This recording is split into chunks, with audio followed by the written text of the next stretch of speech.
Notre vraie voix du jour a passé 22 ans à la BRI, la brigade de recherche et d'intervention, dont 6 comme chef adjoint, policier d'élite. Il est intervenu avec ses hommes à l'Hypercacher ou encore au Bataclan.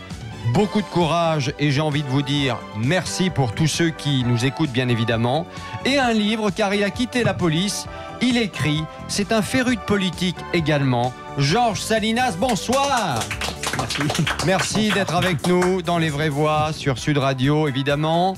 Le chat d'Oran et pas le chat d'Iran. Vous attendiez à ça, j'imagine. Oui, effectivement. Voilà. C'est un mauvais jeu de mots. Voilà, le chat d'Oran qui est en fait le héros du livre, tout simplement. Antoine de La Rocha, on va en parler dans un instant. Votre roman chez Mareuil Éditions, c'est un polar sur fond de guerre d'Algérie. Avant d'en parler, la situation tient justement en Algérie. Un proche de Bouteflika au pouvoir pendant quelques semaines, chargé d'organiser les élections sous 90 jours et des manifestations qui se poursuivent sur place dans toutes les grandes villes du pays. À votre avis, c'est bon pour le pays ce qui se passe là-bas en ce moment ou pas ? Je crois qu'ils ont les problèmes de tous les pays de toute cette région. Oui. Donc, ce sont des pays qui ont été impactés par justement le printemps arabe. Donc, Bouteflika, quand il est arrivé au pouvoir, a eu, je crois, un effet au départ positif sur ce pays, puisqu'il a quand même maté le terrorisme, qui était quand même très dans présent. les années 90, c'était terrible. Exactement. Ouais. Donc après, peut-être que le terrorisme a été un peu organisé par le pouvoir aussi. Ça, je suis pas assez historien d'Algérie pour vous dire ce qu'il en est. On peut se poser des questions en tout cas. Oui. Mais bon, c'est sûr. Mais donc vous maintenant, aimez bien que les choses soient organisées, Christophe. Comment ça organisé ? Non, mais tout à l'heure vous indiquiez que la pauvreté avait été organisée. Ah bah oui, mais écoutez, je sais pas. Je dois être un peu complotiste. Je crois que je suis un peu complotiste dans ma tête en fait. Ça doit être ça. Ça se soigne très bien. Ça se soigne très bien. Vous avez un docteur, un spécialiste pour moi ? Je vous en trouverai. Ah oui. Ah mais c'est gentil, voilà. C'est gentil. Bon, dites-moi, pour continuer évidemment et pour parler de votre livre, dès les premières lignes. On est dans l'ambiance d'Oran en 1961, c'est encore la France, mais tout est en train de basculer. Qu'est-ce qui vous passionne dans l'histoire de la guerre d'Algérie ? Ce qui m'a passionné au départ, c'est, je dirais, ce qui m'a impliqué dans ce livre, c'est d'avoir entendu parler mes parents de l'Algérie, puisque je suis pied noir. Mes parents sont nés en Algérie, ils ont grandi là-bas, et j'entendais mon père et mes parents donc qui en parlaient beaucoup. Et pas qu'en noir, puisqu'il y a eu aussi de très bons moments là-bas. Donc ça veut dire que vous êtes inspiré vraiment d'histoires vraies ? C'est une histoire vraie, puisque je me suis inspiré surtout d'abord de mes parents, de leurs histoires. Mon père était policier en Algérie, il était dans la lutte antiterroriste, donc je l'ai entendu parler de tout ce qu'il avait fait là-bas, et ça m'a beaucoup inspiré. Je me suis inspiré aussi de ce que disait ma mère, puisque quelque part j'ai bien vu ce que vivaient les gens, puisque quand on vit comme policier dans un état comme ça, vous vous rendez bien compte qu'il y a aussi la famille qui subit tout ça. Bien sûr. Et j'ai fait d'ailleurs un parallèle avec ce que j'avais vécu moi en 2015 en tant que chef adjoint à la BRI, puisque vous êtes policier, vous êtes impacté par ce que vous faites, mais on pense aux victimes, mais on pense aussi à sa famille, et sa famille, sur certains épisodes, elle a suivi même en direct les assauts. Et oui, évidemment. Pour comprendre le monde dans lequel nous vivons, il faut comprendre d'où on vient, c'est ce qu'on dit souvent, avec l'histoire de la guerre d'Algérie par exemple, et la haine qu'elle a pu générer. Quel rapport on peut faire entre ce que l'on a vécu à ce moment-là et ce qui a pu se passer par la suite ici en France, et notamment depuis quelques années avec ces attentats ? Est-ce qu'il y a un lien à faire ? Je ne sais pas s'il y a un lien, parce que déjà, la lutte était différente, puisque le FLN, lui, avait un but politique nationaliste, alors que les attentats de 2015 étaient beaucoup plus idéologiques. On se rapprochait d'une idée qui était sûrement dévoyée. Mais en tout cas une idée, avec peut-être aussi une création d'un État quand même, puisque donc un Daesh, but politique quand même. Il y avait quand même un but politique, puisqu'ils avaient quand même réussi à créer un véritable État. Oui, absolument. Donc il y avait quand même une volonté d'émancipation de ces gens-là et de créer un véritable État islamique. Donc on peut voir peut-être un certain lien. Après, le lien, on le voit aussi sur les méthodes, puisque les méthodes de terroristes n'ont pas beaucoup changé, malheureusement, après plusieurs dizaines d'années. Et on a toujours ces mêmes méthodes qui s'attaquent à des cibles qui ne peuvent pas se défendre. Dans le jargon policier, on appelle ça des cibles molles, c'est-à-dire des gens qui ne peuvent pas se défendre. On attaque des terrasses de café, on attaque des concerts, effectivement. Là, c'était en 2015. Mais il n'y a rien de nouveau, malheureusement.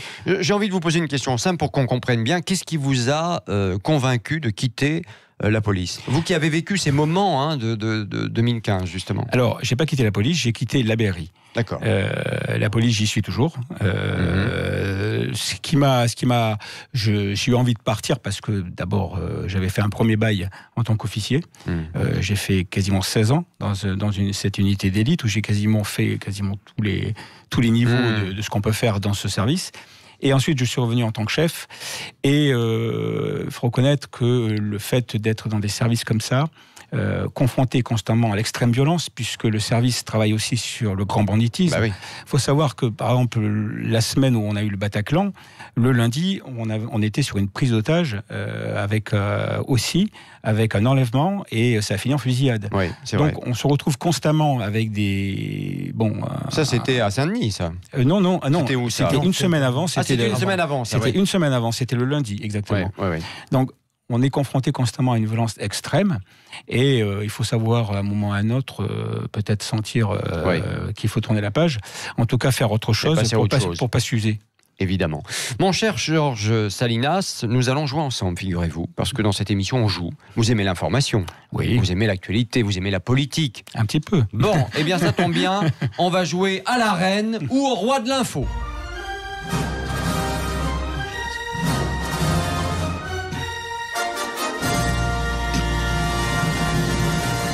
Alors le principe est simple, une question, 3 réponses, une seule est bonne bien évidemment, et là où le plus rapide, puisque tout le monde joue, vous l'aurez compris, remporte notre beau trophée. Une couronne virtuelle de roi de l'information des vraies voix sur Sud Radio. C'est-il pas beau, mon cher ami? Je suis sans voix. Quelle voix! Et c'est très écolo. Quand il dit je suis sans voix... elle est magnifique, la voix de Jean-Pierre, elle est connue. Philippe aussi. Un habitant de Neufchâtel-en-Brest en Seine-Maritime vient d'acheter une voiture de sport à 60 000 € quand même, une Alpine A110. C'est pas un gilet jaune, celui-là. Non, voilà. Un achat qui lui a valu de faire la une de la presse locale. Pourquoi, selon vous, Georges Salinas? 3 propositions. Chef d'entreprise, l'homme a acheté cette voiture de sport pour la prêter à ses salariés. L'homme a gagné il y a quelques semaines au loto et cette voiture est donc son premier achat. Ou bien il a acheté ce bolide à son fils de 2 ans. Oui, l'enfant voulait absolument avoir la même voiture que son papa. Georges Salinas. Réponse 1, je crois. Oui, bravo. Belle action. C'était pour mais Laura, elle savait aussi la réponse. Vous connaissez la réponse. C'est super. Allez, deuxième info, victime d'appels abusifs. Malheureusement, c'est souvent le cas. Les pompiers de Paris ont décidé, avec humour, de riposter sur les réseaux sociaux en diffusant l'enregistrement d'un échange téléphonique avec une mère de famille. Pourquoi cette dernière a-t-elle appelé les pompiers? Parce qu'il y avait un pigeon à sa fenêtre qui l'a fixé du regard. Elle a eu peur. Parce que son mari, selon elle, ronflait d'une façon extrêmement bizarre, ou bien parce qu'elle avait un cure-dent coincé dans le pied. J'en ai aucune idée, mais ça relève de la psychiatrie, à mon avis. Allez, une idée. Le 2, son mari qui joue. Non. Moi, j'aimerais bien un pigeon. Et non. C'est le cure-dent dans le pied. Bah oui, ça fait mal. On appelle les pompiers. Gagné, alors. Un point pour Philippe. Ah, c'est bien. Allez, dernière info, à Londres, un homme a été arrêté pour avoir volé l'équivalent de 300 € de marchandises après une petite enquête qu'ont découvert les policiers. Les enquêteurs ont découvert que le voleur était multimillionnaire, que c'était le petit cousin du prince Charles ou bien que c'était le frère du directeur du supermarché. Georges Salinas. Peut-être le 3. Non. Moi, je dirais multimillionnaire. Et oui. Bravo à Le Borgne. Il avait besoin de voler. Et voilà. Kleptomane. C'est ça, And the winner J'ai envie de dire, il y a 3 gagnants ce soir. Et oui, Le Borgne, Binger, Salinas. On va découper cette couronne en 3. Mais donnez-la moi. On n'a pas le choix. Ah mais non, là vous n'avez pas été excellente, ma chère. Mais j'avais la première réponse. On a laissé priorité à notre ami. Allez, on se retrouve dans un instant dans Les Vraies Voix sur Sud Radio avec Georges Salinas pour son livre Le Chat d'Oran. À tout de suite les amis. Sur opel.fr. Les Vraies Voix Sud Radio. Christophe Bordet. Les Vraies Voix sur Sud Radio, ça continue avec notre ami Georges Salinas pour son livre Le Chat d'Oran chez Mareuil Éditions. Et c'est Laura Tenouji qui ouvre le bal. Mais moi, je voulais poser une question à Georges Salinas parce que je suis allée regarder un peu sur Twitter et j'ai vu que le compte officiel de la police nationale faisait votre promotion en disant nos policiers ont du talent. Il y a même un commissariat qui a organisé une signature à Lyon, je crois. Comment vous vivez ça? Est-ce que parce que c'est vrai que c'est assez peu commun de voir un commissariat qui organise une séance de dédicace, qui se mobilise et qui soutient un collègue. Autant de soutien. Alors le commissariat, en fait, c'était dans le cadre du Polar de Lyon. Donc il y avait effectivement ce festival du Polar, et la police a eu l'idée de faire parler des talents, je dirais, policiers qui écrivent. Donc j'ai trouvé l'idée très originale. On s'est retrouvés dans un commissariat. C'était assez amusant parce qu'on était plusieurs fonctionnaires de police, de tous bords, qui sont dans des services vraiment très différents en plus. Et on a pu comme ça échanger avec des gens. On a dédicacé, donc chacun raconte son histoire. C'est des séances qui sont très amusantes. Et est-ce que pour vous, c'est presque thérapeutique par rapport à tout ce que vous avez vécu, d'écrire, peut-être pareil pour les collègues que vous avez pu rencontrer ? Ça fait du bien, ça m'aère bien le cerveau en tout cas, ça c'est clair. Cela étant, entre nous, j'en connais, quand ils prennent votre plainte, c'est avec un doigt après l'autre sur l'ordinateur. Je suis pas sûr qu'ils savent tous bien écrire, mais bon. Il y a des correcteurs maintenant. La police et la littérature, c'est pas complètement des étrangers. Non. Il y a même un prix du Quai des Orfèvres qui bien a sûr, sa il y a notoriété. beaucoup d'auteurs policiers maintenant. Mais je voulais vous demander, Georges Salinas, vous avez évoqué le terrorisme tout à l'heure. Est-ce que vous accepteriez l'idée qu'on pourrait dire qu'il y a une histoire du terrorisme et de la violence qui est passée de violences ciblées, ponctuelles, directes, parfois politiques, à des violences gratuites? C'est-à-dire qu'on tue au hasard aujourd'hui pour aller vite, alors qu'il y a, dans le passé, on tuait de manière ciblée. Est-ce qu'on pourrait dire qu'il y a au moins cette évolution ? C'est pas toujours une évolution, puisque dans le passé, on tirait aussi, je rappelle, sur des terrasses de café. Il y a eu des mitraillages, c'était pas simple. Mais le terrorisme qu'on a vécu avant les attentats de 2015 était beaucoup plus ciblé, effectivement. Quand on reprend l'histoire du terrorisme, on prend Action Directe, on voit des gens politiques qui sont bien visés. On peut s'entendre à ce qu'on s'attaque à des institutions, c'est-à-dire qu'on attaque des policiers, des militaires. Donc on a eu des attentats aussi de ce style, mais c'est vrai que quand on passe à une action de grand éclat, pour eux en tout cas, c'est-à-dire attaquer n'importe qui, n'importe quoi, on sait que là on touche le cœur de la société, puisque là on se sent touché soi-même. Dans un café ou dans un concert, vous pouvez avoir n'importe qui, n'importe de votre famille. Il n'y a pas une personne, tous les gens qu'on rencontre, y compris dans les victimes, nous racontent tout ce qui se passe, et ils ont toujours quelqu'un qui était à cet endroit-là. Mister Le Borgne, une petite question ? Oui, vous n'avez pas l'âge d'être né en Algérie, ou en tout cas d'y avoir beaucoup vécu.